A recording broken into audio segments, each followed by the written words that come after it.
¿Cómo haces también? Y el micro inalámbrico. Sí, bueno, no hace falta micro, ¿no? Bueno, buenos días, buenas tardes ya a todos y a todas. Muchas gracias por estar aquí hoy. Es un placer siempre acompañar a la Asociación ISPAL en todo lo que se propone. Me voy a quitar de aquí, que me voy a quedar ciego con el foco. Estoy aquí, que me voy a quedar. La verdad es que es un buen domingo para presentar la Hermandad de la Atlántida, por la cantidad de lluvia que tenemos, porque es domingo de pasión. Así que un buen día para presentar tu libro, agradecido eternamente de que estés aquí, agradecido a la Asociación ISPAL y a todos los aquí presentes, que somos los que tenemos que estar apoyando la cultura, sea el día que sea y a la hora que sea. Así que yo os dejo con él. Muchas gracias de nuevo y aquí está tu casa, tú ya lo sabes, para lo que necesites. Fuerte aplauso.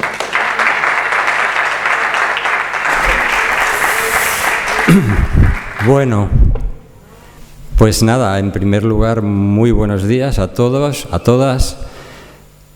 Muchísimas gracias al Ayuntamiento de Bormujos por facilitarme estas instalaciones magníficas, que por otra parte he visto que se han remodelado mucho más que notablemente desde mi anterior visita en 2023. Y infinitas gracias a todos y cada uno de los miembros de la Asociación ISPAL, a los que considero pues algo más que amigos, si ellos me lo permiten, casi un poco familia.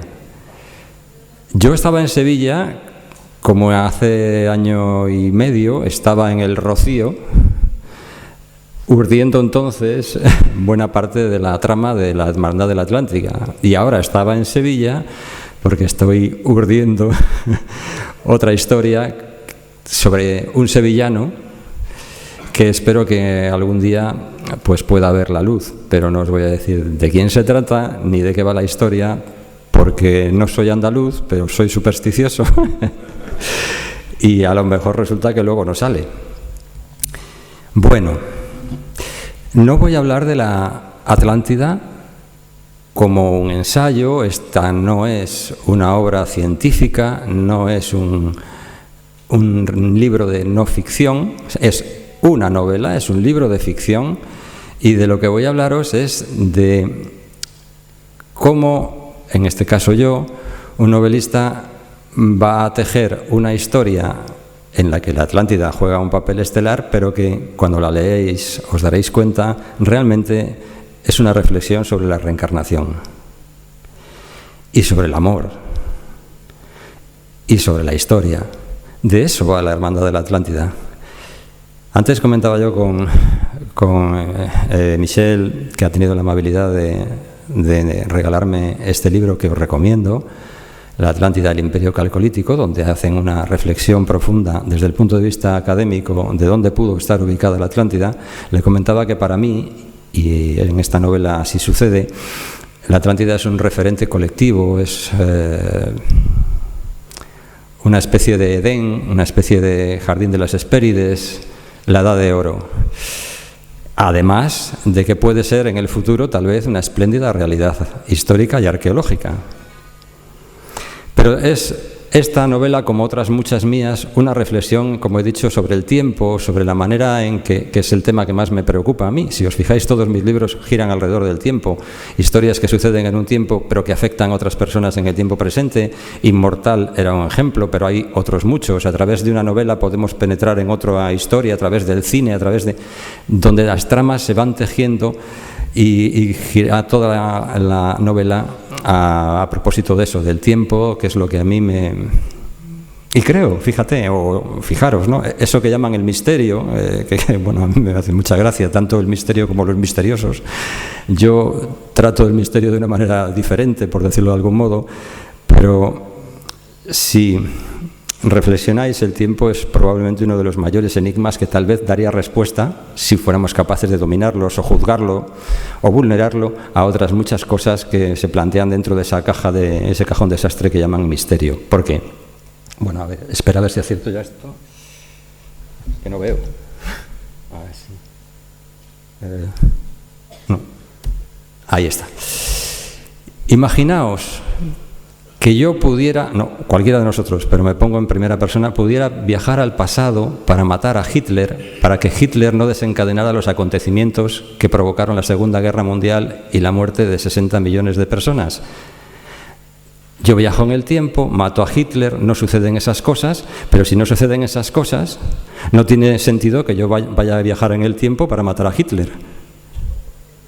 Es la paradoja del abuelo, que llaman. Yo voy al pasado, mato a mi abuelo antes de que mi abuelo conozca a mi abuela y por tanto tenga como hija a mi madre, y yo obviamente no nazco, y si no nazco no puedo matar a mi abuelo, pero si he matado a mi abuelo no tiene sentido que... Y así sucesivamente. ¿A dónde quiero ir a parar con esta aparente idiotez?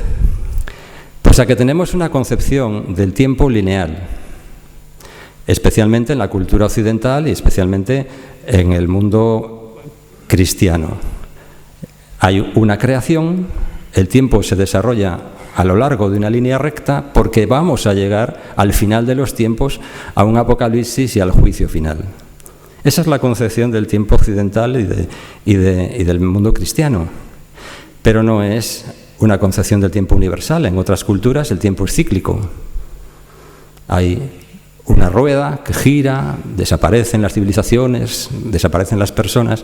Y ahora imaginaos que somos capaces por un instante, solo por un instante, vamos a jugar con la idea de que somos capaces de vulnerar el tiempo y de olvidarnos que el tiempo, que esto es real, no es más que una entelequia humana que hemos creado, pero es una ficción. ¿Habéis visto la película La Llegada? Es probablemente la mejor película sobre extraterrestres que se ha hecho, junto con alguna otra que yo tengo. Encuentros en tercera fase la he visto 19 veces. Eso da idea de cuál es el grado de la gravedad que me aqueja. Pero era cuando era un crío. Pensad en La Llegada. Hay un momento en La Llegada donde los extraterrestres plantean a la chica protagonista que el tiempo es adireccional, es un magma que se mueve continuamente. De esto va la Hermandad de la Atlántida de alguna manera, de alguna manera. Olvidémonos, por tanto, de un tiempo lineal, y entonces eso sí me permitiría ir a matar a Hitler para que no hubiera una guerra mundial, pero estaríamos en otro plano, en otro juego. Juguemos, por tanto, con que podemos vulnerar el tiempo, y a partir de ese momento estáis en condiciones de leer la Hermandad de la Atlántida. Si os gustan las historias de amor, vais a llorar. Si os gusta la arqueología, vais a disfrutar. Y si os gusta, es que lo del misterio no me gusta porque no me identifico con buena parte de la fauna que hay en esto del misterio, pero vais a disfrutar. Hitler, Adolf, creía que la evolución de toda la historia de la humanidad podía clasificarse en tres grupos. Estaban los fundadores de la cultura, de toda la cultura, los arios, o sea, ellos, realmente una ficticia raza de hombres y mujeres altos, rubios, procedentes del norte de Europa, y que ellos se habían creado pues todo, el fuego, la escritura, la música. Luego estaban las otras culturas que habían como mucho mantenido aquellos que ellos, los arios, habían creado, y luego estaban los judíos, que eran una raza destructora de la cultura. Claro que a este hombre y a todos los demás parece que se les olvidó que entre 1901 y 1939 hubo 21 premios Nobel judíos, que es una bonita cifra para una cultura que resulta que, según él, estaba destruyendo la cultura. Sin embargo, no existe ninguna evidencia científica que permita hablar de que hubo una raza aria. Y la arqueología demostraba además que la escritura, la cultura, todas estas cosas que ellos decían, los arios decían que habían creado ellos, pues realmente habían surgido en Oriente Medio. Y claro, ante esa tesitura, ¿qué hicieron estos personajes que van a tener un papel estelar en la Hermandad de la Atlántida? Pues dijeron que lo que había que hacer era reescribir la historia. En esa aventura de reescribir la historia jugó un papel estelar uno de los grandes protagonistas de la Hermandad de la Atlántida, Heinrich Himmler. En enero de 1929, Adolf nombra a Heinrich Himmler Reichsführer, el jefe de las escuadras de protección, las SS. Y se inicia una campaña de reclutamiento con charlas, con carteles publicitarios, con una serie de logotipos muy llamativos, la calavera Totenkopf, las runas, esos elegantes uniformes negros diseñados por Hugo Boss. Y aquí tenemos el anillo de las SS. Este grupo, las SS, en 1931 estaba integrado por 10.000 miembros, todos con un inmaculado árbol genealógico ario según sus parámetros, los parámetros de la Oficina Central para la Raza y la Repoblación, la rusa, que se llamaba la abreviatura de esas siglas, rusa, dirigida por Richard, que realmente se llamaba Ricardo el cabrón, Ricardo, porque era de ascendencia argentina y era el que preconizaba cuáles eran los parámetros de la raza aria. Hay que ser Ricardo Walter Darré, que también aparece en la novela. Y crearon una especie de aristocracia genética, la de las SS, e iniciaron entre muchas otras cosas que vamos a ir hablando, un experimento genético en centros que llamaban Liebesborg, que tendréis también una de las personajes más odiosos de la novela. Es una chica que formó parte de esa experiencia. Los Lebensborn eran centros donde los arios depositaban su semen en úteros de chicas arias, porque yo no diría que hacían el amor, para generar nuevos arios. Seguramente todos habéis visto alguna vez vídeos del grupo ABBA. Frida, la morena, era una chica nacida en una de estas granjas humanas. Ella no lo supo hasta mucho tiempo después. Ella no tiene la culpa, pero los nazis ocuparon los países del norte de Europa y Suecia fue el caso. Frida nace dentro de esa campaña Lebensborn. Aquí tenemos a Ricardo.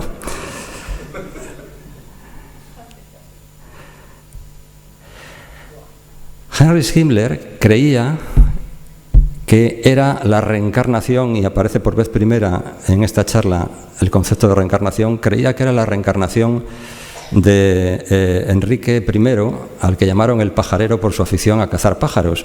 Y este hombre, este rey, fundó en el siglo X pues lo que podríamos considerar el Estado alemán medieval. Himmler quería recuperar los principios que él decía que habían regido pues, el modo de comportamiento de las tribus germánicas medievales. Era un apasionado lector de la historia de Alemania, se sabía todas las grandes batallas en las que habían participado las tribus germánicas. Aquí le vemos con Margaret, su mujer, y con Gudrun, su hija. Margaret después, ella después tuvo una amante, ya lo leeréis en la novela. Un tipo larguirucho, de tez pálida, nada atlético, con gruesas gafas, bigote cuidado, que en absoluto respondía al modelo ario que nos pretendían vender.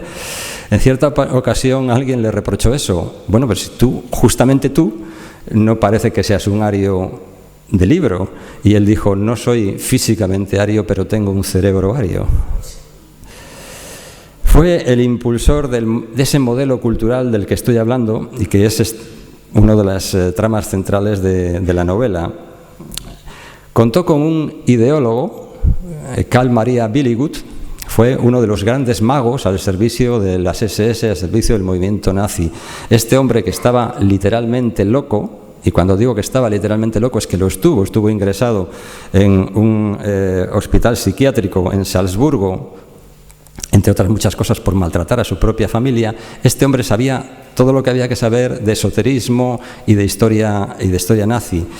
Y fue, digamos, uno de los magos de cabecera de este movimiento singular que fue el nazismo, y que no se puede explicar tan solo evidentemente se puede explicar en gran medida, pero no tan solo, en mi opinión, con lo que sucedió después de la Primera Guerra Mundial. Ya sabéis, Alemania en la Primera Guerra Mundial es derrotada y en la Paz de Versalles de 1919 se establecen unas durísimas condiciones de guerra contra Alemania. Es decir, tiene que destruir buena parte de su ejército, se les imponen unas sanciones tremendas, pierde ciertos territorios y eso genera un resentimiento nacional que va a ser el caldo de cultivo donde después se apoye este movimiento que estamos comentando, ¿no? Pero no solamente se explicaría con eso. Yo creo que hay que buscar algo más, y ese algo más lo aportaron gente como Carl Maria Billigud, ese punto de... No sé, es que decir magia negra parece una estupidez, y probablemente lo sea, pero es para que nos entendamos, ¿no? En 1933, Heinrich Himmler le encarga a encontrar un lugar donde ubicar la sede de lo que podría ser una especie de academia de esa nueva historia, religión que él pretendía fundar, ¿no? Él había leído un poema romántico titulado En el abedul, basado en una antigua profecía germánica que decía que habría un lugar donde Oriente y Occidente se enfrentarían.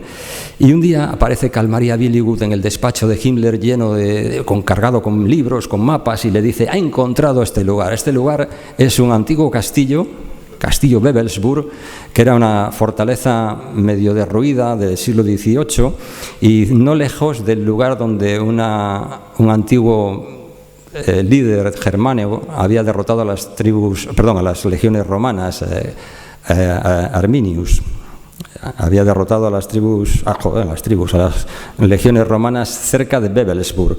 Bueno, pues alquilan inicialmente el castillo, lo comienzan a reconstruir y deciden convertir aquel lugar en la sede de esta orden negra, ¿no?, de las SS, con una sala dedicada al Grial, representada por un cristal de roca. Habría también un lugar para los grandes magnates de las SS, incluso se harían enterrar allí, en fin, zonas rituales, un museo.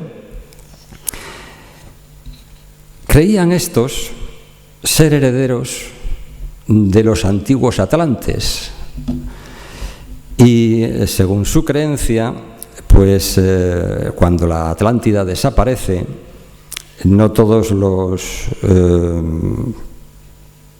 habitantes de ese lugar desaparecieron, sino que se trasladaron a algunos lugares que quedaban todavía sobre la superficie del agua. Heinrich Himmler creía que la raza nórdica, esa raza aria mítica, no evolucionó, sino que descendió directamente del cielo y que ocupaba un territorio que era una enorme extensión desde el Atlántico Norte hasta teniendo estribaciones en lo que serían las Islas Canarias. Por eso pretendieron hacer una expedición a las Canarias en busca también de algún resto atlante, ¿no? Pero, como digo, pues creían que muchos de estos supervivientes se habían trasladado hacia Asia y que eran los que habían dado lugar a las aristocracias de algunas zonas de Asia. Serían el origen de los sacerdotes brahmanes, de los samuráis y también de algunos nobles tibetanos.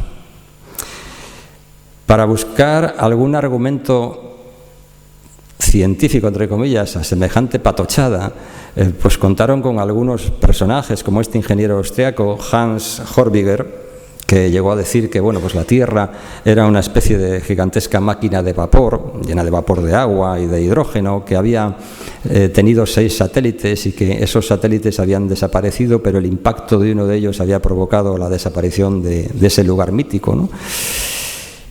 De manera que, como querían reescribir la historia, como la historia oficial, entre comillas, no cuadraba con lo que ellos decían, porque la cultura, la escritura había surgido, según la historia, en Oriente Medio, necesitaban buscar pruebas que corroboraran semejante idea peregrina.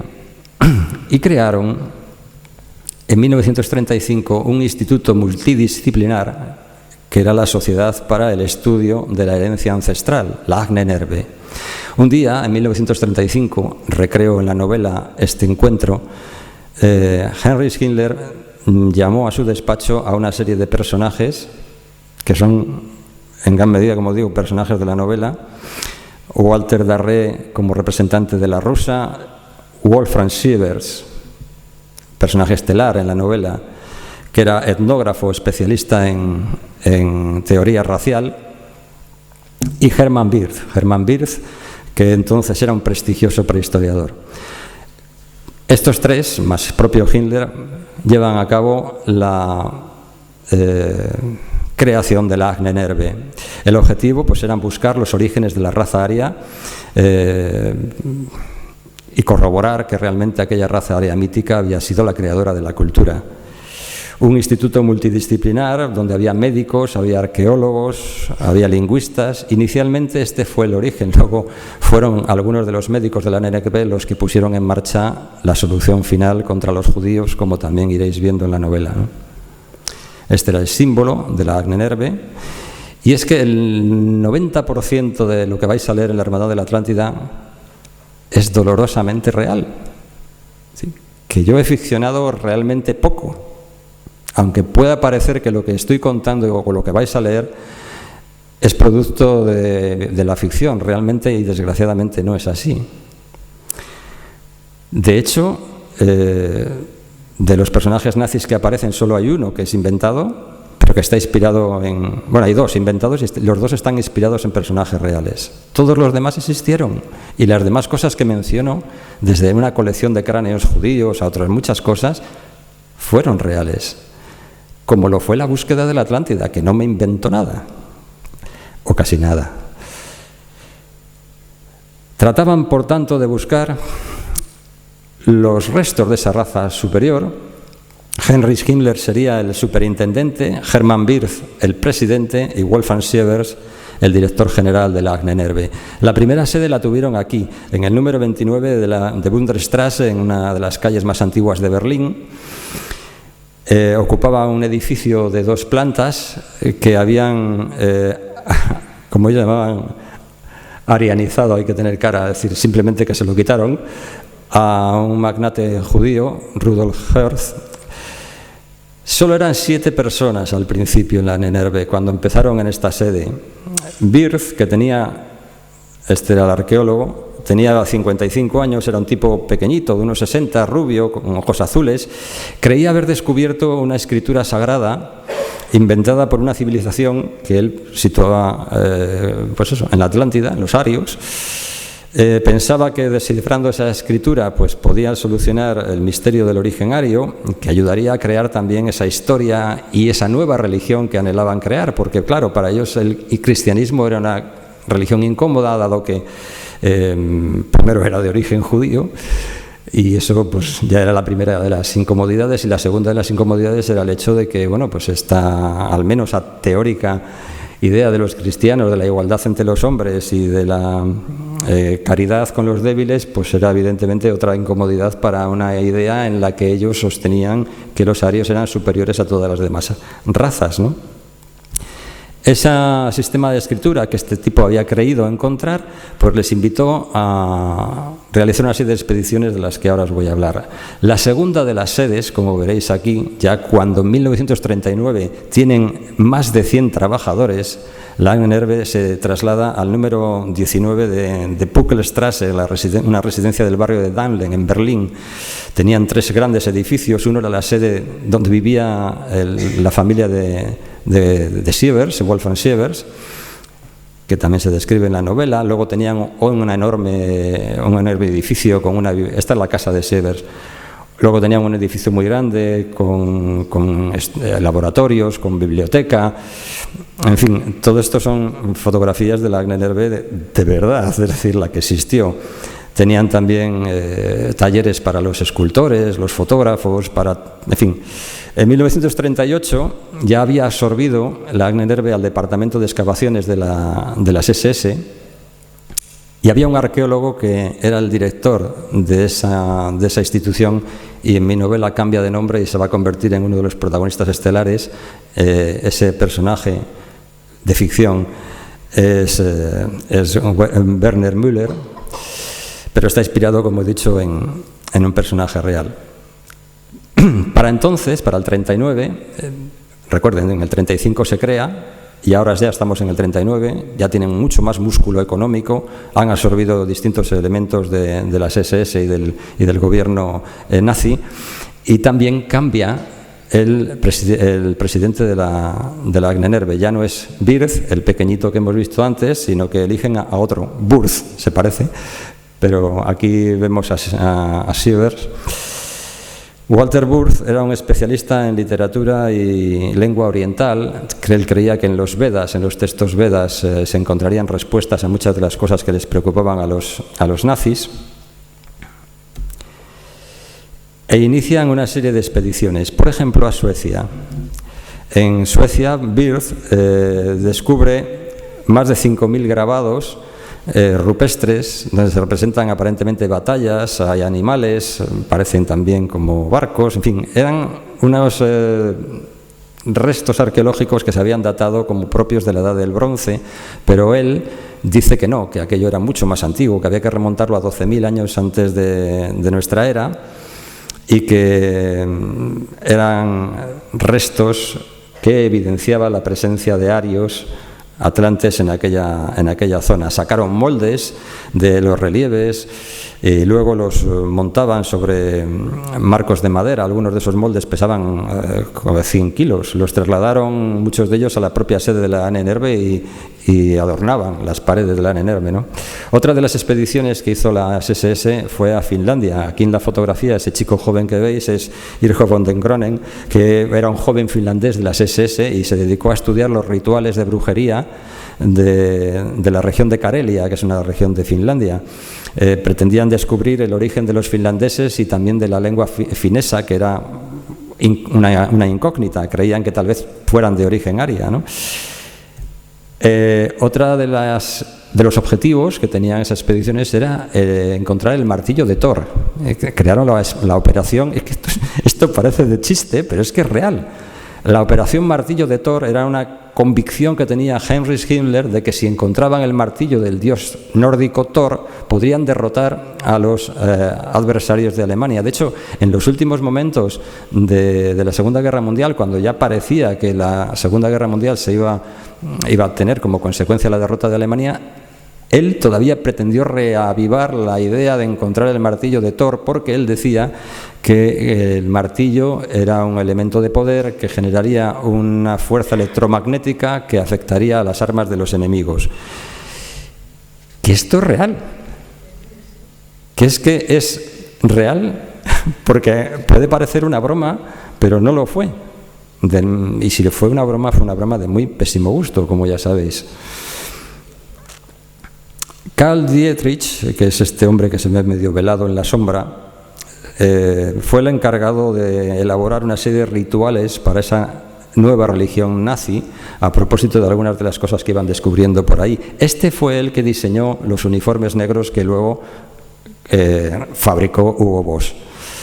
Y este fue el que inventó también el nuevo bautismo de las SS, es decir, ya el bautismo cristiano no les valía, crearon un ritual de iniciación propio, también festividades para el solsticio de verano, para celebrar la vida, y del solsticio de invierno, para honrar a la muerte y a los antepasados. En la expedición que ahora voy a comentar hay un momento en el que yo menciono esto que realizaron en la expedición de Marras, que ahora os comento, en el Tíbet. Expedición de Marras integrada por estos personajes. En abril de 1938, las primeras páginas de la Hermandad de la Atlántida os llevan al Tíbet, en compañía de estos personajes.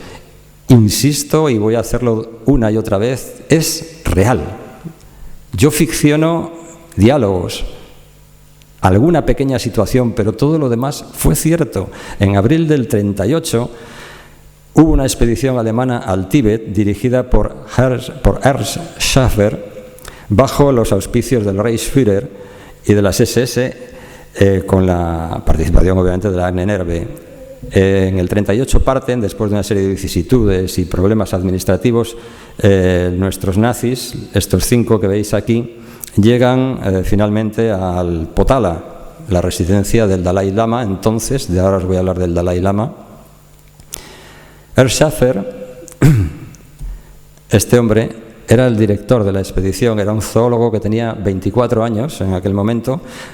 Había realizado 4 años atrás otra expedición al Tíbet y había encontrado una serie de tumbas con restos de esqueletos, pero también de vasijas con una serie de símbolos que él interpretó como propios de la cultura aria, y cuando escribió a las SS y Himmler tuvo noticia de esto, no dudó en, digamos, favorecer la realización de una nueva expedición en busca de esas pruebas que, como he dicho antes, demostraran que los arios, los atlantes arios, habían llegado al Tíbet. Schaffer realmente, y también reconstruye un poco una entrevista que tuvo con Billywood y que es real, y con Himmler y que es real, no creía ni una sola palabra de lo que decía Himmler ni Billywood, pero necesitaba dinero para esa expedición. De manera que él acepta a regañadientes que le acompañen otros miembros de la Agne Nerve que desde luego tenían mayor sintonía con el Reichsführer. Aquí los tenéis. A ver, el segundo por la izquierda, o sea, el de claro, es el del jersey blanco, es Schaffer. El siguiente a su derecha es Bruno Becher, personaje central en la novela. Fue un especialista en estudios raciales. Después, a continuación, está Ernst Krause, un entomólogo que hizo también de cineasta, filmó la expedición. Edmund Heer, un oficial de las SS, que fue el jefe técnico de la expedición. Y Biernet, Carl Biernet, que fue un geofísico. Cuando llegan al Tíbet, acababan de encontrar 2 años antes a la reencarnación del Dalai Lama. Este niño, Lamo Donnu, fue rebautizado como Tenzin Gyatso y es el actual Dalai Lama que conocéis. Acababan de encontrar a la reencarnación del 13º Dalai Lama. Él es el 14º Dalai Lama. El encargado de encontrar la reencarnación del Dalai Lama fue Retin Rinpoche, que también aparece en la novela. El quinto Retin Rinpoche, Jampel Yese, era un monje, un lama al que se encomendó la misión y encontró en una pequeña aldea del noroeste del Tíbet al Dalai Lama. Fijaros que estoy hablando ya de, por segunda vez, la reencarnación. Heinrich Himmler cree ser la reencarnación de un rey que ha formado el origen del Estado alemán, y ahora nos encontramos con la convicción que tienen los lamas tibetanos y, bueno, la cultura tibetana y budista en la reencarnación, pero es que además se da la circunstancia de que estos llegan justo poquito después de que Retin Rinpoche reconozca al niño que va a ser el nuevo Dalai Lama. Y les habla a los nazis de los tulkus. Los tulkus eran los monjes que han elegido reencarnar voluntariamente, como el propio Dalai Lama. Todo esto lo escuchan los nazis con mucha atención, dado que, como he dicho, el Reichsführer también cree en estas cosas. Y a partir de ahí voy construyendo una novela que es una reflexión, como no, como todas las mías, porque no sé hacer otra cosa, sobre la historia y sobre el tiempo.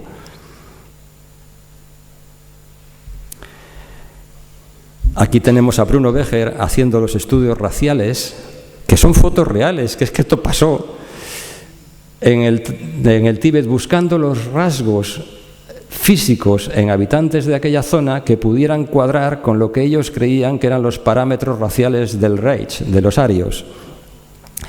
Hicieron también una expedición al valle de Yarlung, porque los tibetanos creían que sus primeros reyes habían descendido del cielo a través de una soga de seda, y que cuando aquí tenemos a tibetanos con los nazis, una foto de traca, creían que los reyes habían bajado del cielo a través de una cuerda de seda, pero que en un momento dado esa cuerda se rompió y los reyes comenzaron a ser mortales.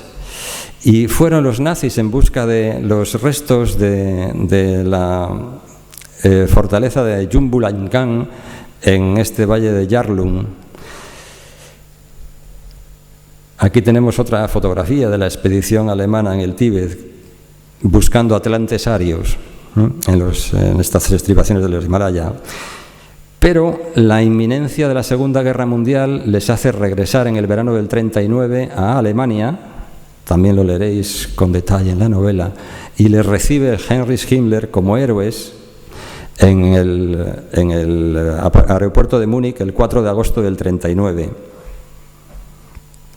Lo que ocurre ahí, en parte es real y hay otra parte que es ficción, y a partir de ahí entráis en una espiral que no imagináis, porque es, bueno, yo creo que hay momentos emocionantes y yo mismo lloraba cuando le estaba escribiendo esta historia de amor que cuento en parte en la novela, ¿no? Este es Sievers, personaje central en la novela. Sievers, cuando la Segunda Guerra Mundial estaba muy próxima a finalizar y evidentemente iban a perderla, trasladó los archivos de la Ahnenerbe primero a un edificio del siglo XVIII abandonado en una población bávara, en Weissenfels, creo que lo digo bien, y si no da igual. No está Sievers ni ninguno de ellos para corregirme, en un lugar que llamaban la Casa de Piedra, pero cuando las cosas se torcieron todavía más, llevaron los archivos de la Ahnenerbe a una zona que tenía unas cuevas enormes en Kleins Teufelsloch, con lo fácil que es decir pequeño agujero del diablo, que es lo que significa, en una aldea también bávara y al lado, en Pottenstein. Obligaron a prisioneros a llevar los archivos a estas cuevas y luego volaron la entrada a las cuevas con muchos de sus prisioneros dentro, con las cajas llenas de documentos, etcétera. ¿Todos los archivos estaban allí? Seguramente no. El 14 de abril del 45 los aliados llegaron a esta zona y se cuenta que hubo alguien que les dio el soplo a los aliados de dónde estaban los archivos de la Ahnenerbe. A mí esto me vale para recrear otra historia y contarlo de otra manera. Y finalmente muchos de los personajes de la novela fueron juzgados en los juicios de Nuremberg y condenados a muerte.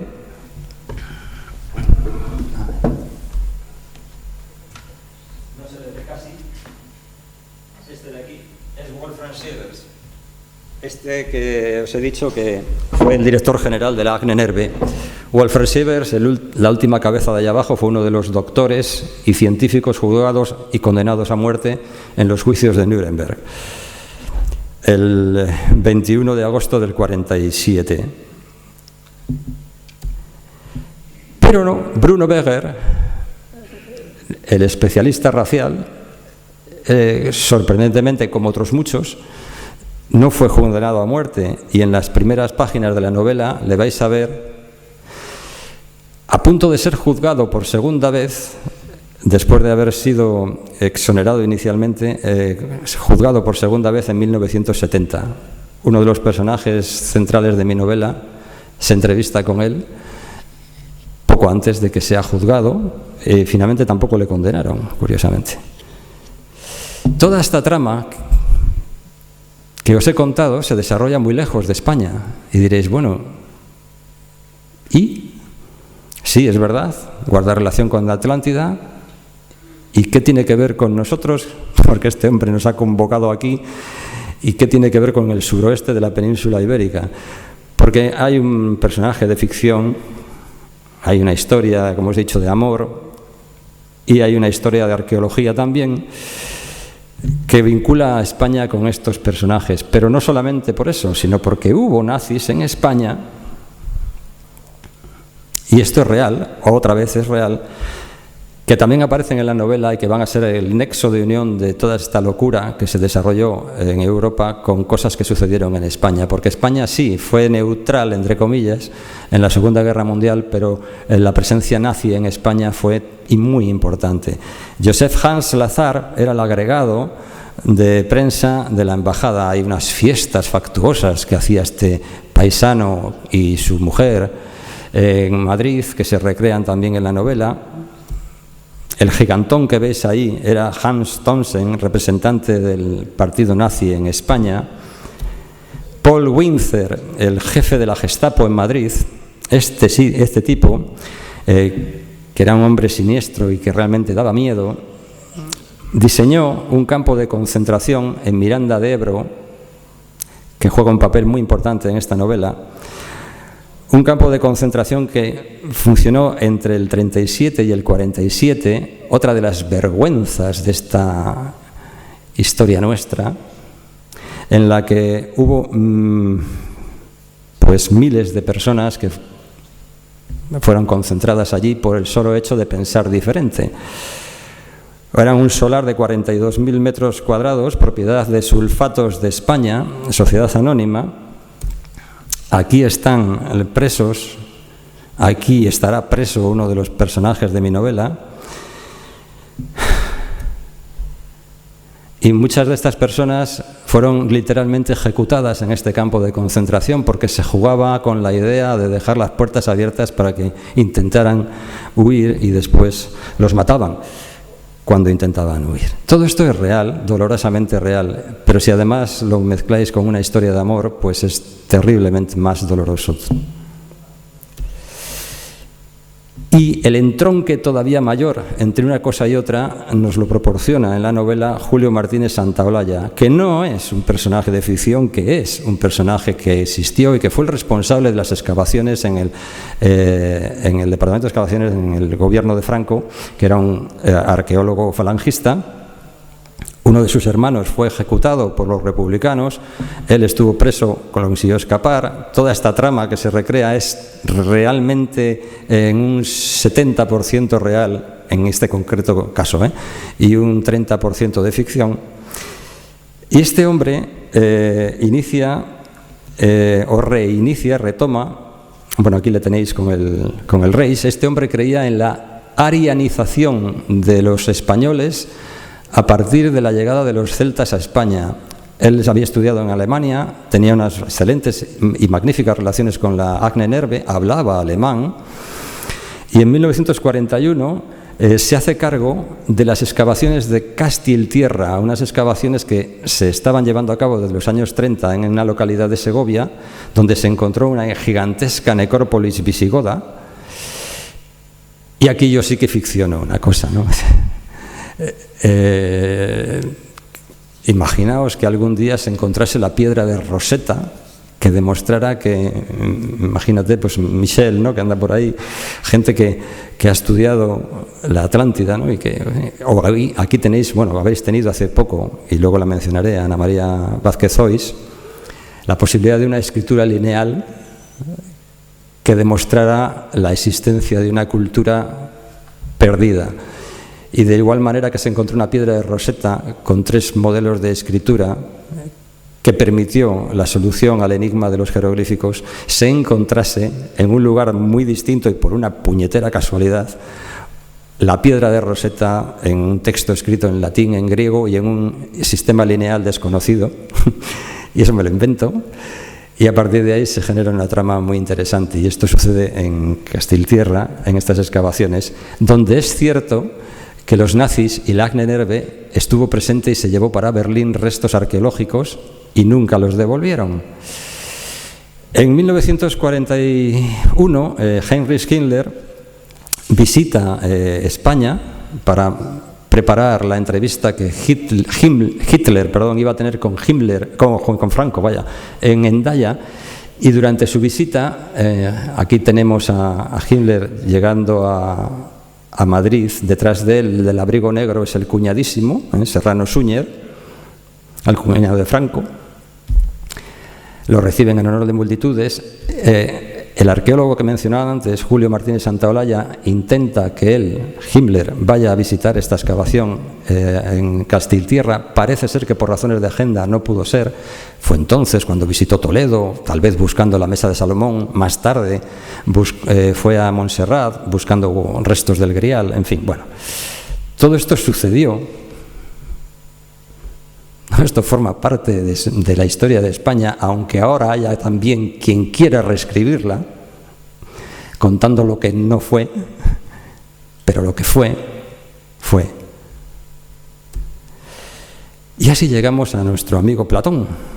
Vamos a ver cómo enlazamos, cómo un novelista en pleno delirio, como es mi caso, consigue enlazar todo esto que os he ido contando. Bueno, realmente de la novela no os estoy contando nada, estoy contándoos de historia en la que se basa la novela, ¿no? Platón, que había sido discípulo de Sócrates, vivió a caballo entre el siglo V y el siglo IV antes de nuestra era, ¿no? Vivió en el momento en que se desarrollaba la guerra de Peloponeso. Las guerras del Peloponeso enfrentaron a Esparta contra la Liga de Delos, en la que estaba integrada Atenas. Esparta, ciudad militar, conservadora, de base agraria; la Liga de Delos con Atenas, ciudades democráticas de base comercial, totalmente opuestas, pero quien vence es Esparta, impone un gobierno títere en Atenas, el gobierno de los 30 tiranos. En ese contexto, y lo cuento esto porque tiene sentido, es cuando tenemos que situar a Platón. Platón vive en ese instante y es probable que entonces piense en cuál sería el mejor modelo político para su ciudad, dada la situación en la que se encontraba. Escribe más tarde La República, donde plantea una utopía social, donde los filósofos serían los que gobernarían la sociedad, y escribe 2 diálogos, Timeo y Critias. Y ahí está la historia. Lo que cuenta en esos 2 diálogos, ¿es historia o es ficción? ¿Nace de su ansia por buscar una utopía social o, por el contrario, nos está hablando de algo histórico? ¿Qué nos cuenta en esos 2 diálogos? En el 9000 antes de Solón, nos dice en Timeo, y Solón vivió en el 500 antes de Cristo, es decir, hace 11.500 años, nos dice Platón, una primitiva Atenas se enfrentó a un imperio ubicado en algún lugar del Atlántico, más allá, dice, de las columnas de Hércules. Debería de ser, porque dice que no se conocía la navegación, debería de ser una isla fluvial, si es que era una isla o una península. Este imperio, nos dice, fue derrotado por Atenas y desapareció en un solo día y una sola noche por culpa, se presupone, de catástrofe natural. El ejército ateniense también fue arrasado y el mar quedó impracticable por el cieno. Solón, nos dice Platón, conoce esa historia por boca de unos sacerdotes de la ciudad de Sais, unos sacerdotes egipcios de la ciudad de Sais, que era una ciudad situada en la desembocadura en el delta del Nilo. Básicamente este es el resumen de lo que dice en Timeo. En Critias, pues insiste en esta historia dándonos algunos otros datos.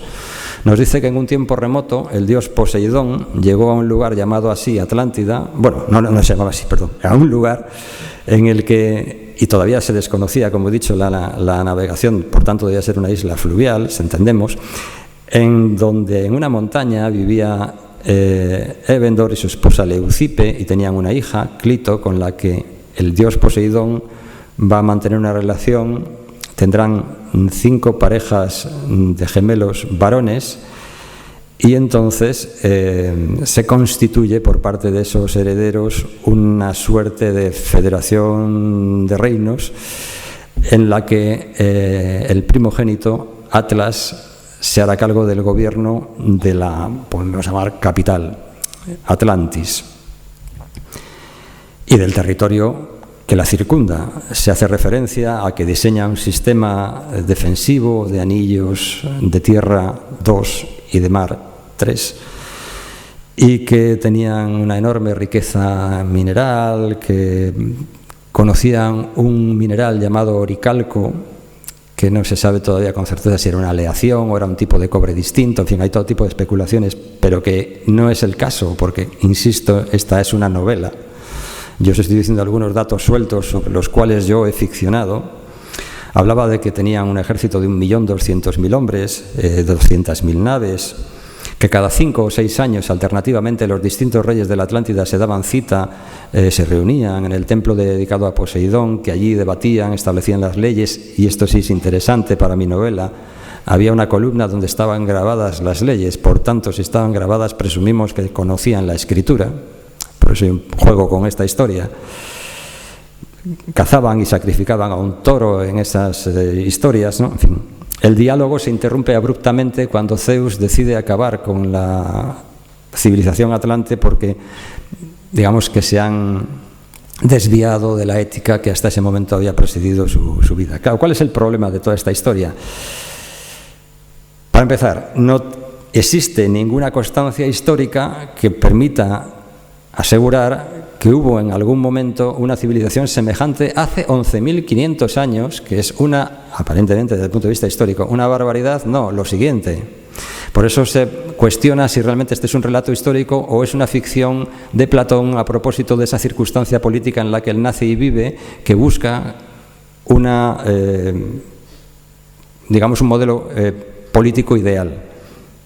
Pero claro, si lo que buscaba era ofrecer una utopía, y en cierto modo su relato tiene muchos componentes propios de las utopías, es decir, por ejemplo, pues que hay una anacronía obvia desde el punto de vista temporal, que se habla de que una situación muy mala se puede convertir en algo muy bonito en el futuro. Si eso fuera así, el modelo habría sido la Atlántida, pero quien vence es Atenas.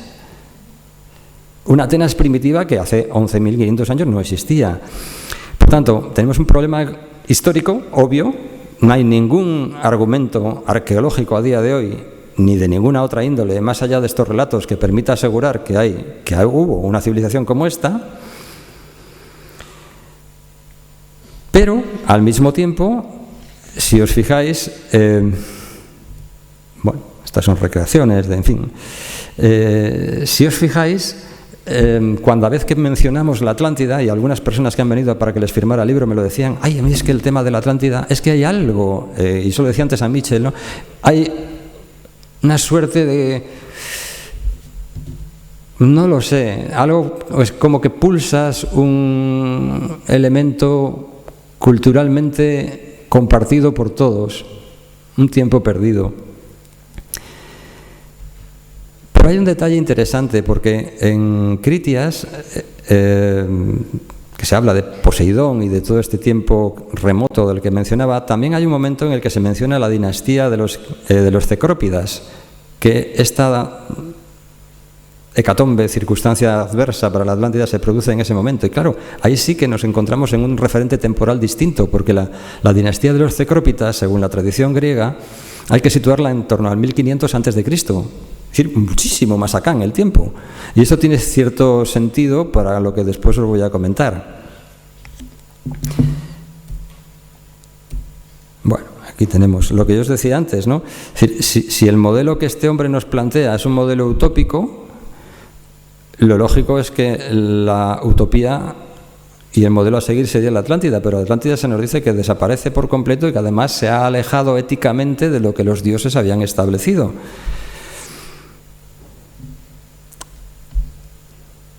Y hay otra cosa interesante, si os fijáis, el de la Atlántida, es el único mito, al menos que yo sepa, que ha perdurado a lo largo de los siglos o milenios, sin el apoyo de ningún texto religioso. No se menciona en la Biblia, no se menciona en el Corán.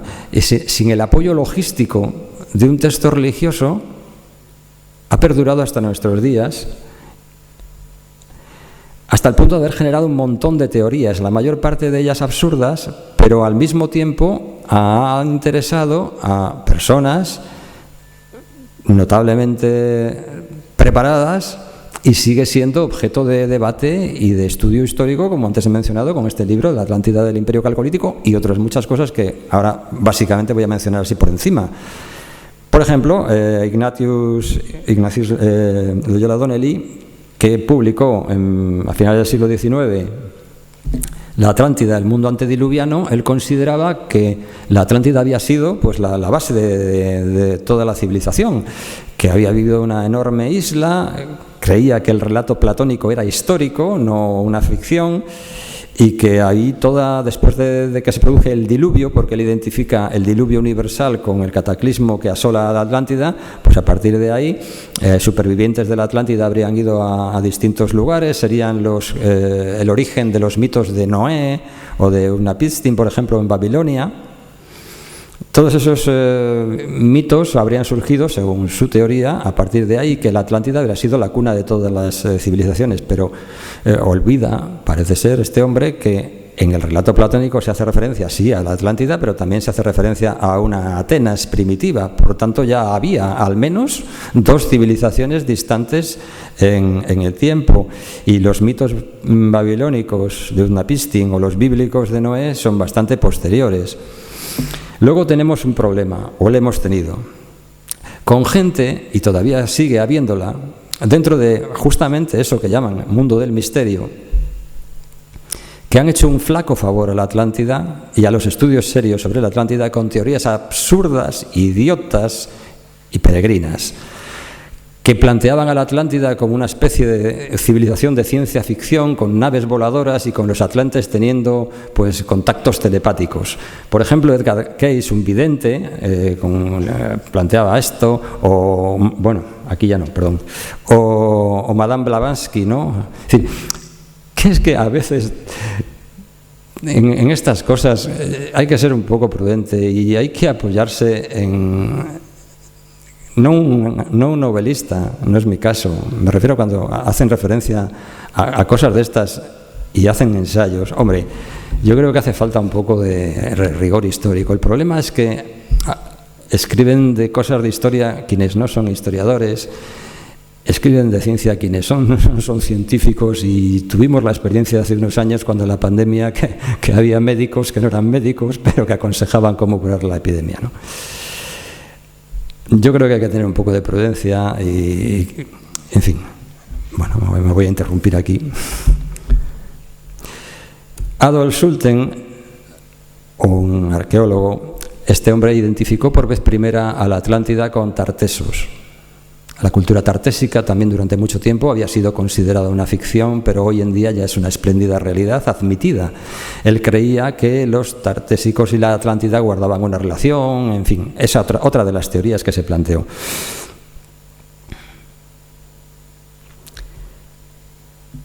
Recordad que sí que hay un momento en el que la Biblia, y yo juego un poco con esto en la novela, se menciona que el rey Salomón mandaba periódicamente naves en busca de metales a un lugar llamado Tarsis, ¿no? ¿Dónde está Tarsis? Todavía, bueno, curiosamente en Huelva hay una localidad así llamada Tarsis. Hay una leyenda que hace referencia a que el rey Salomón ordenó construir una fortaleza en la zona. Yo todo esto lo utilizo en la novela. Todavía se hace referencia al Cerro de Salomón, o Cerro Colorado actualmente, en la zona de Río Tinto.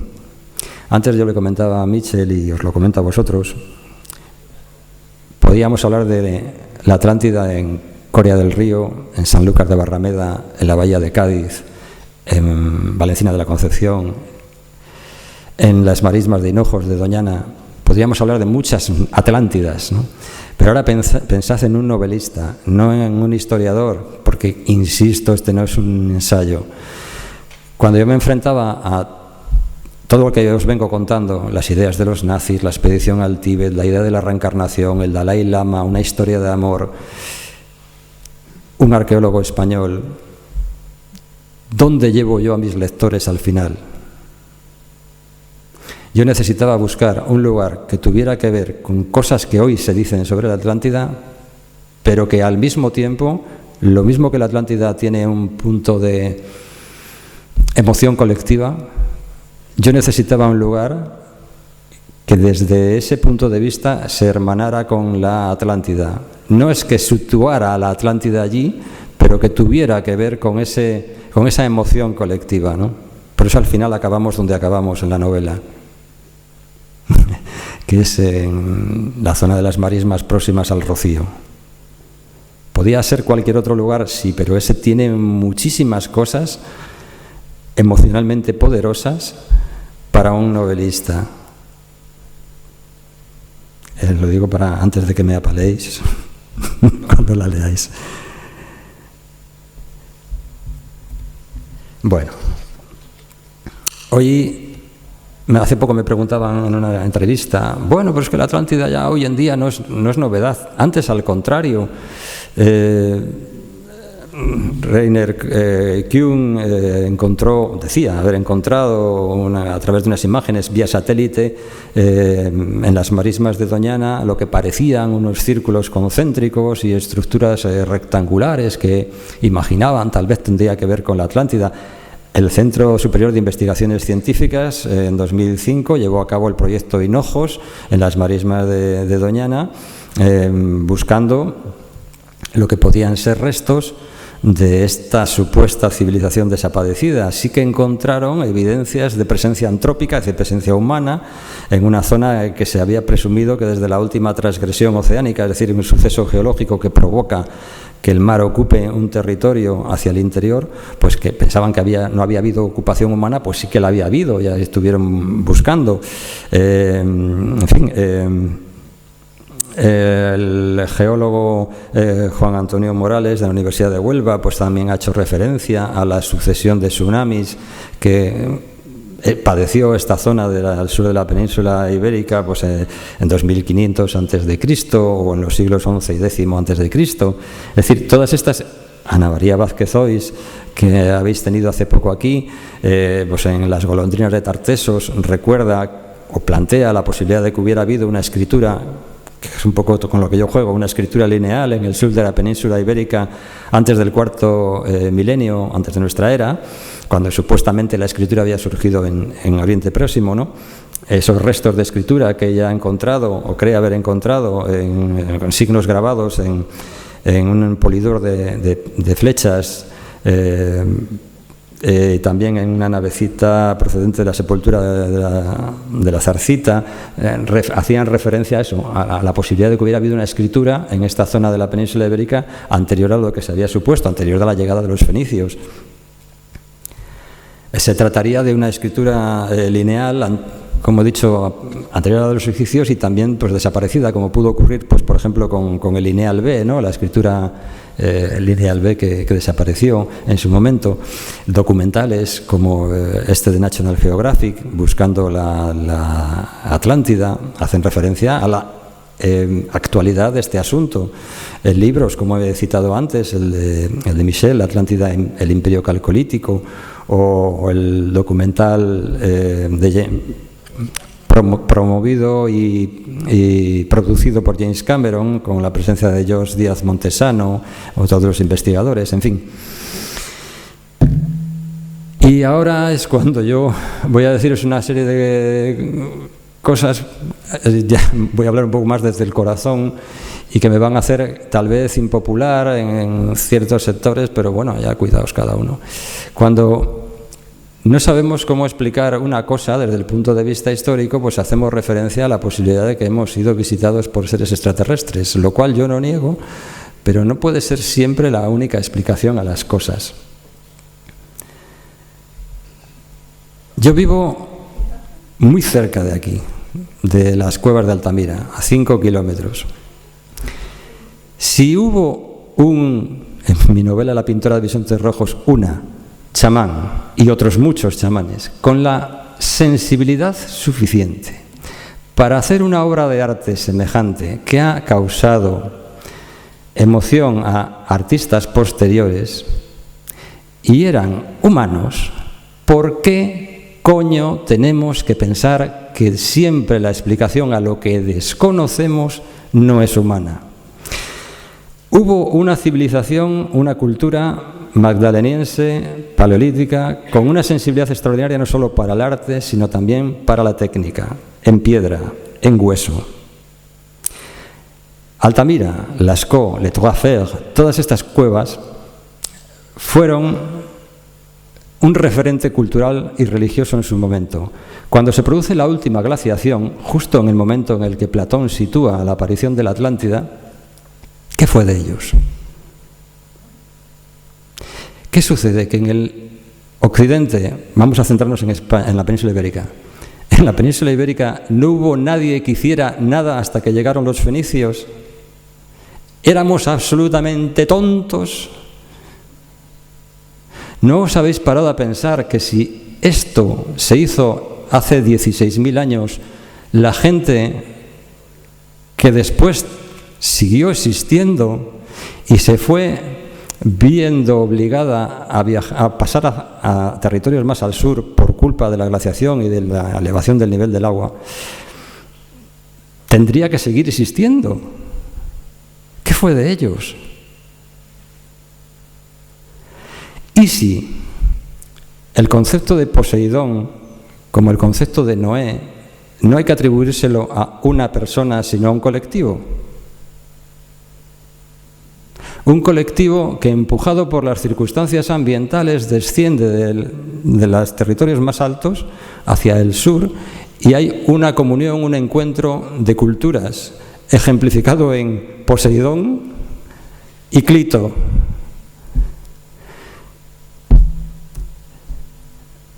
¿Esta gente no sabía escribir? ¿Qué coño es esto? ¿Platillos volantes? No, hombre, no.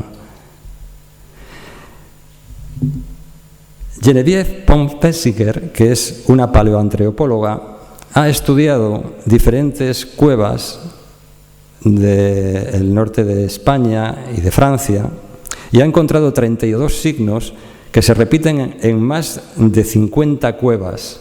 ¿Eran estos signos una protoescritura, una manera de transmitir conocimientos? ¿Y por qué no? ¿Por qué tenemos que imaginar que no eran capaces? ¿Qué fue de esta gente? Desaparecieron todos. Y hasta que no llegan los fenicios no sabemos hacer la O con un canuto. No hay ninguna evidencia arqueológica que demuestre que hubo una cultura, llamémosla Atlántida, en tiempos tan remotos. Pero ¿por qué tenemos que pensar que no fue posible? ¿Y si Platón realmente lo que hace es condensar en un relato la evolución de una cultura a lo largo de más de 10.000 hasta 1.500 y pico antes de Cristo? No iba a contarlo todo, pero sí que pudo hacer un resumen. Una cultura que pudo desarrollarse en alguna zona, no me importa que fuera Valencina de la Concepción, el otro, el de la moto, en esta zona. ¿Por qué no? Desde el punto de vista histórico, no hay argumento. Desde el punto de vista novelista, sí. Y además, no existía la navegación, nos dicen, hasta que llegaron los fenicios. Mentira, al parecer.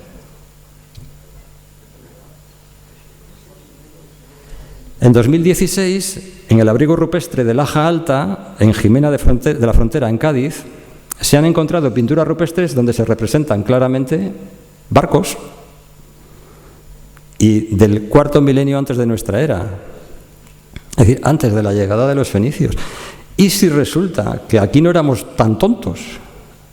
¿Y si resulta que hubo una cultura que se desarrolló en esta zona y que tal vez, desde el punto de vista de la novela puede ocurrir, hubieran tenido una escritura, esos signos lineales que tal vez quedaron algunos coletazos de los como habla Ana María Vázquez Zois o que yo ficciono en mi novela? A lo mejor resulta que la cultura no vino de allí para acá, sino que vinieron aquí a buscar metales y se llevaron la cultura para allá. Vaya usted o al mismo tiempo surgieron.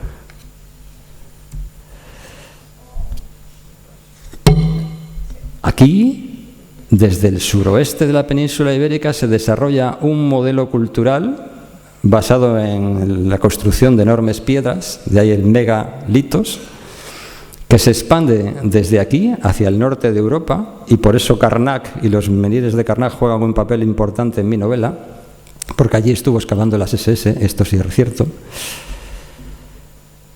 En esa evolución, esa cultura desarrolla unos conocimientos matemáticos, astrológicos y una capacidad técnica asombrosa que yo no creo que sea preciso explicar con visitas extraterrestres siempre, hombre. Que yo entiendo que esta gente tenía una capacidad... Que es que tenemos un problema, el problema del presentismo. Creemos que somos los más listos que nunca hubo. Y no podemos llegar a entender que en otros modelos culturales el tiempo y la organización religiosa y lo que era importante y lo que no lo es, era diferente.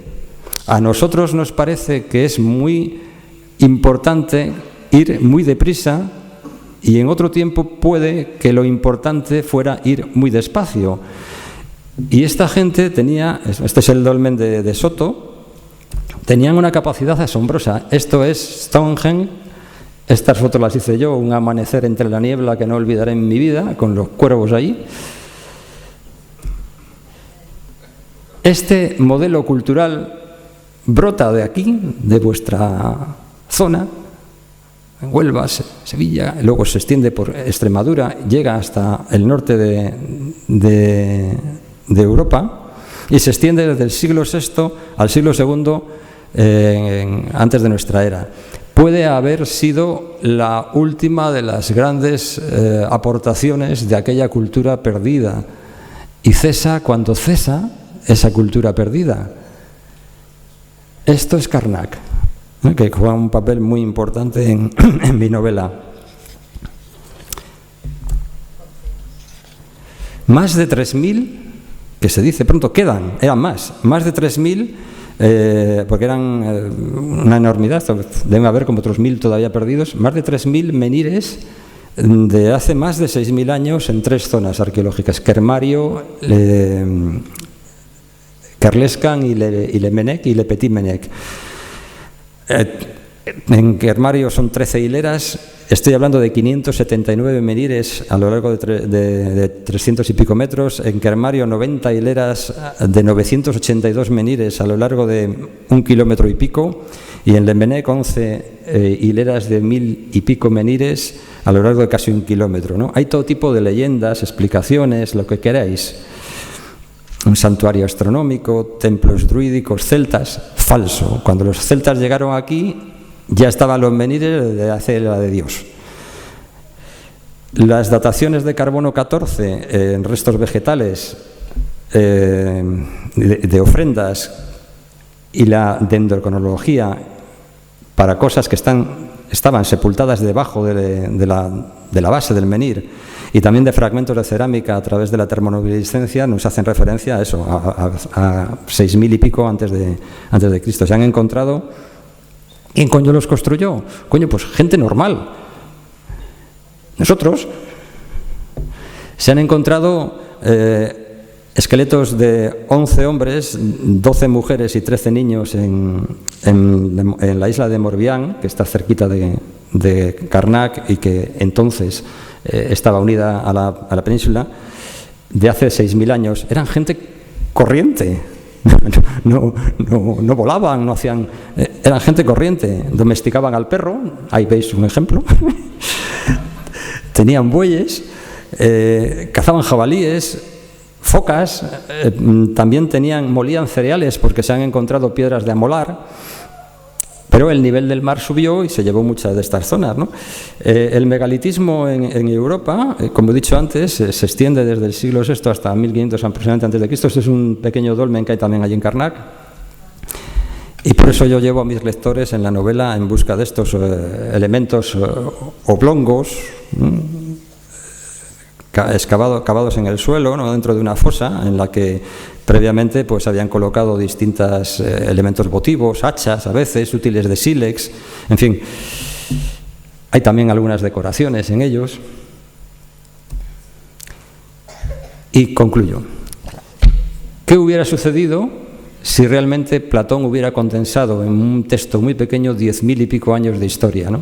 Desde la llegada de esos supuestos dioses a esta zona, hubieran desarrollado una cultura, etcétera, etcétera, y hubieran desaparecido en torno a 1500 a.C. con uno de esos tsunamis de los que nos hace referencia la ciencia que ocurrieron. Hay algo que sí cuadraría, y es identificar a esos atlantes, no de hace 10.000, sino los, entre comillas, últimos, más próximos a nosotros, con los llamados pueblos del mar. Esto sí está aceptado por la ciencia, por la historia. Los pueblos del mar, cuyo le llaman así porque no saben quién cojones eran, hablando claro, los historiadores hacen referencia a los pueblos del mar que vinieron de un lugar ignoto y que acabaron con el imperio hitita, que acabaron con el imperio minoico y que fueron derrotados después de haber también intentado acabar con los egipcios, pero los egipcios en torno a 1200 a.C. con Ramsés II los consiguen detener. Podría tener cierto sentido tal vez, ¿no? Sobre todo cuando encontramos como que parece que la historia va cada vez caminando hacia más atrás. Antes he hablado de la prehistoria, ahora ya está admitido que también los neandertales, antes que nosotros los cromañones, ya hacían también pintura rupestre. Cada vez vamos más atrás, hay dataciones de Altamira cada vez más atrás en el tiempo, y ahora en Göbekli Tepe, en Turquía, nos hemos encontrado con que había habido en torno al 10.000 después de esa época de la última glaciación, en el momento en el que presuntamente aparece esa civilización que nunca existió, en Göbekli Tepe también había habido una cultura notable, con unos problemas arqueológicos a resolver como en estas enormes construcciones, ¿no? En fin, tal vez, como sucedió con la escritura, que pudo haber surgido en Sumer, sí, pero también a lo mejor por aquí, pues pudo haber habido distintas culturas que se desarrollaron independientemente y que, bueno, un cataclismo como menciona Platón o otra circunstancia que aún desconocemos, pues hizo que desapareciera. Yo os llevo al final, como he dicho, aquí a las marismas de Doñana, porque es un lugar, para empezar, muy bonito, hermoso. En segundo lugar, las devociones religiosas de cualquier religión generalmente siempre se superponen sobre otras anteriores. Es el caso también del Rocío. Y aquí, en el Rocío, lo mismo que en la realidad ha ocurrido con un debate universitario en la Rábida a propósito de la Atlántida, donde participaron, pues, entre otros, el dueño de la editorial donde yo escribo, Manuel Pimentel, que es un especialista en esto, y otros historiadores, Ana María Vázquez Ois, etcétera. Del mismo modo que eso ocurrió en la Rábida, yo en mi novela hago un congreso en un hotel en El Rocío y empiezan a producirse asesinatos de algunos de los participantes y no se sabe muy bien el motivo. Nazis, religión, creencias en la reencarnación, una historia de amor, arqueología y finalmente a un lugar de poder como es el Rocío. Espero que cuando la leáis y la leéis disfrutéis tanto como lo hice yo mientras la escribía. Muchas gracias.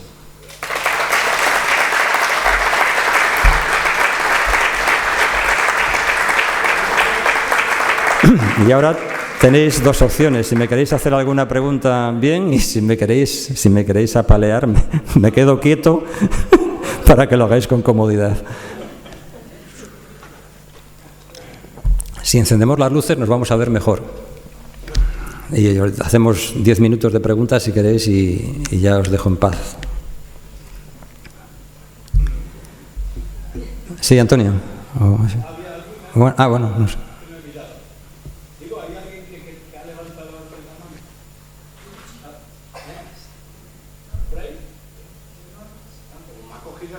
No.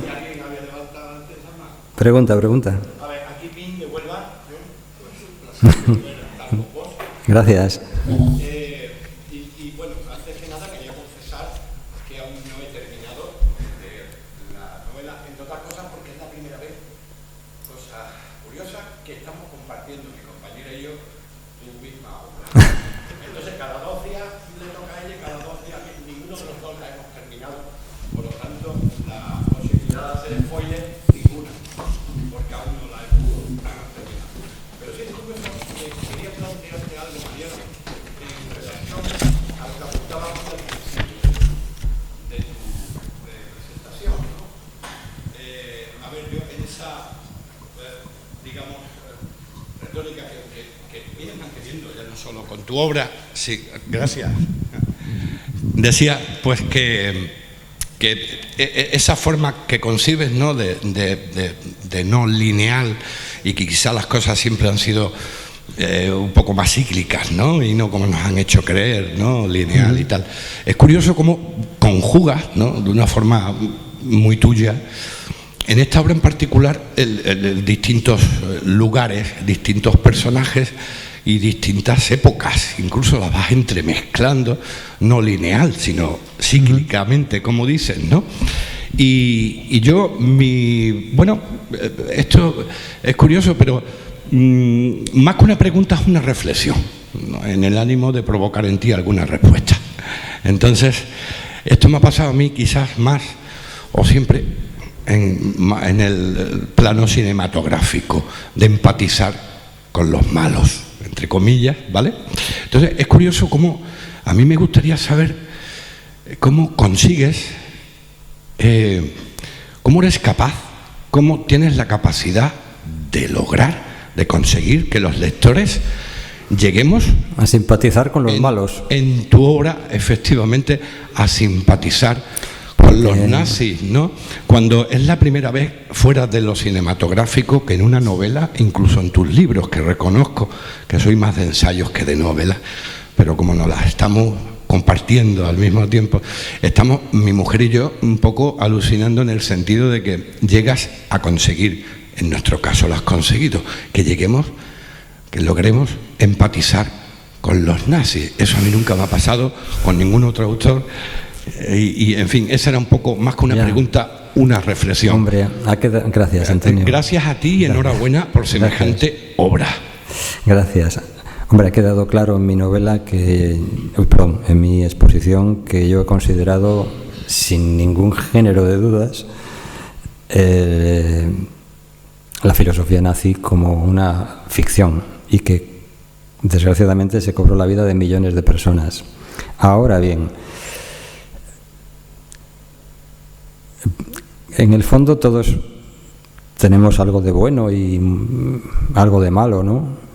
No he querido dulcificar en absoluto, todo lo contrario, a gente como Himmler, etcétera, ¿no? Pero Werner Müller, ese arqueólogo que aparece en la novela, que está inspirado en uno real, pero que era de ficción, a mí me parecía que podía situarle en... A ver cómo digo yo esto. ¿Os imagináis?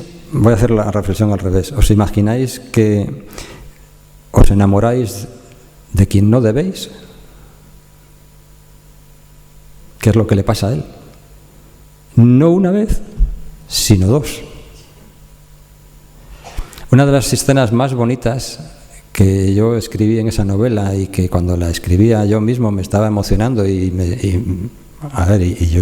yo lloré, es en el instante en el que este hombre, que no debía de enamorarse de una judía, se enamora dos veces de aparentemente la misma, cuando a la misma la habían matado en Alexanderplatz, y se la aparentemente vuelve a encontrar en un lugar que yo visité, en un pueblo que se llama Oray, que está al lado de Karnak. Y entonces yo trataba de hacer ver el terrible dolor interno que debía de padecer alguien así. No puedo enamorarme de esta mujer y sin embargo no puedo dejar de amarla. ¿Eso quiere decir que trato de dulcificar? No, porque hay momentos en que el propio nazi, que hay en su interior, trata de anteponerse al nazi que se ha enamorado. Y ese debate interno era el que yo quería explorar, ¿no? No me daba pie a hacerlo en un tipo como Himmler, ni como Wolfgang Sievers, ni como Bruno Becher, pero sí con él.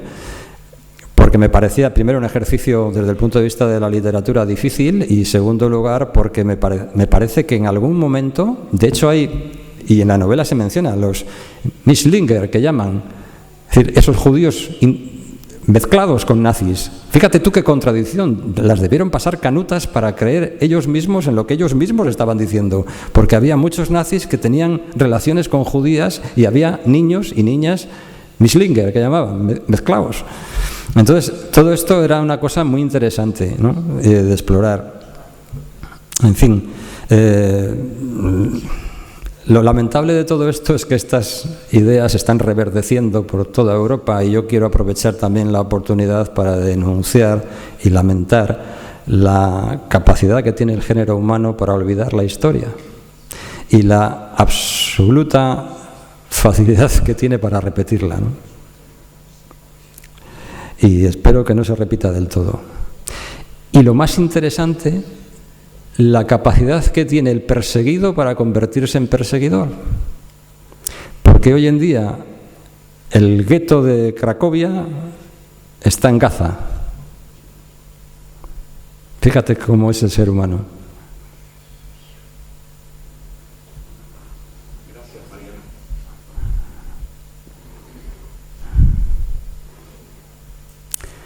Sí,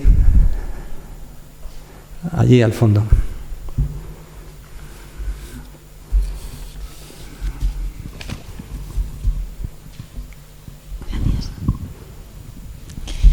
Hola, Hola. Mariano.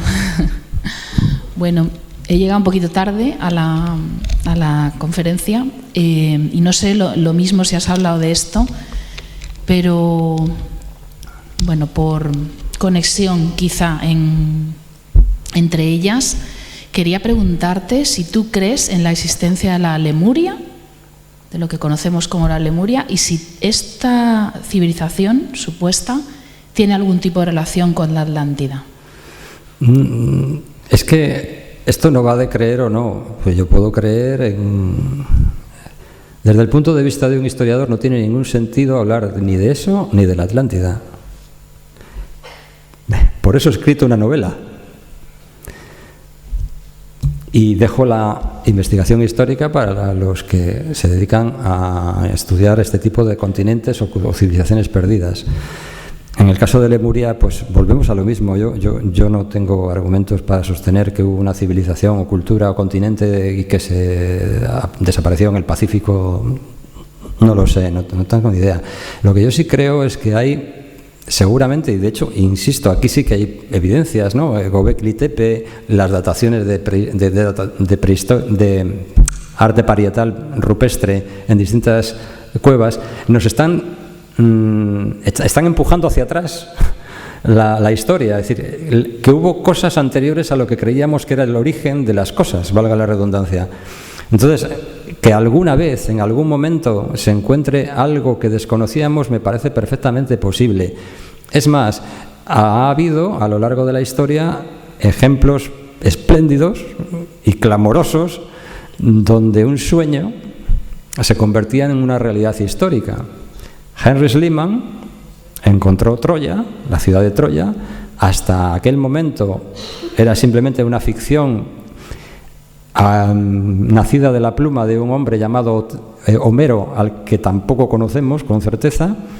Y este hombre, Henry Schliemann, creyó a pies juntillas que aquel poema era el mapa del tesoro que conducía a una ciudad real. Y siguiendo exclusivamente las pistas que daba Homero, encontró Troya. Bueno, pues a lo mejor algún día hay un Henry Schliemann que encuentra lo que tú dices. Pero hasta este instante, pues muchas de estas cosas que se mencionan, y ahí insisto, a veces estos autores que he mencionado antes y otras teorías similares hacen más daño que bien a estas cosas, ¿no? Respeto a quien crea en Madame Blavatsky o en Edgar Cayce o en otras cosas de esas. Yo respeto a todo el mundo, pero también tengo el derecho de pensar lo que yo quiera y decir lo que me dé la gana. Entonces creo que todas estas cosas hacen más mal que bien, ¿no? A veces, en general, en esto del mundo de lo que llaman el misterio, se lo ponen muy fácil a los críticos. Muy fácil. Porque dicen cada melonada.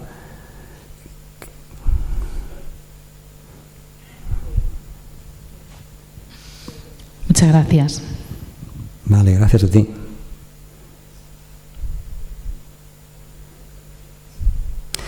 Bueno, pues en principio nada más. Yo quisiera simplemente daros las gracias. Ahora imaginad, y con esto me acabo, imaginad a un hombre como yo, con una capacidad para inventar cosas y soñar despierto, que se encierra en su casa a escribir con la peregrina idea de que algún día alguien va a leer lo que está escribiendo y que le puede llamar a la emoción, a conmover, ¿no? El hecho de que hayáis venido aquí hoy, los que hayáis estado en un domingo como este, me da fuerzas para seguir inventando una nueva historia, así que profundamente agradecido.